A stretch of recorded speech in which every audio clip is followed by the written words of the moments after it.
V അൻവറിന്റെ UDF പ്രവേശനം പെട്ടെന്നുണ്ടാകില്ല. കോൺഗ്രസിലും UDFിലും വിശദമായി ചർച്ച ചെയ്ത ശേഷം തീരുമാനമെടുത്താൽ മതിയെന്നാണ് കോൺഗ്രസ് നിലപാട്. അൻവറിനെ മുന്നണിയിലെടുക്കുന്നത് UDFിൽ ചർച്ച ചെയ്യുമെന്ന് രമേശ് ചെന്നിത്തല മീഡിയ വണ്ണോട് പറഞ്ഞു. ഓഫീസ് പൊളിക്കലല്ല UDF പ്രവേശനത്തിനുള്ള മാനദണ്ഡമെന്ന പ്രതികരണത്തിലൂടെ ആര്യാടൻ ഷൗക്കത്തും അതൃപ്തി ആവർത്തിച്ചു. ജാമ്യം നേടി പുറത്തിറങ്ങിയ അൻവർ UDFിനോടൊപ്പമെന്നാണ് ആദ്യം തന്നെ പ്രഖ്യാപിച്ചത്.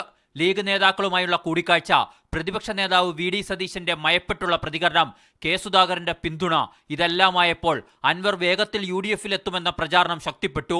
എന്നാൽ KPCC ഭാരവാഹി യോഗത്തിലും രാഷ്ട്രീയകാര്യ സമിതിയിലും അടക്കം ചർച്ച ചെയ്ത ശേഷം മാത്രം തീരുമാനം മതിയെന്നാണ് നിലവിലെ കോൺഗ്രസിലെ ധാരണ.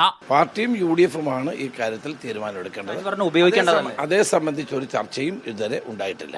അൻവറിന്റെ വരവിനെതിരെ ആര്യാടൻ ഷൗക്കത്ത് കലാപക്കൊടി ഉയർത്തിക്കഴിഞ്ഞു. UDFിലേക്ക് വരാനുള്ളൊരു മാനദണ്ഡം ഓഫീസ് അടിച്ചു പൊളിച്ചതാണ് എന്ന് UDF ഒരിക്കലും വിലയിരുത്തുന്നില്ല എന്നത് ഉറപ്പ്.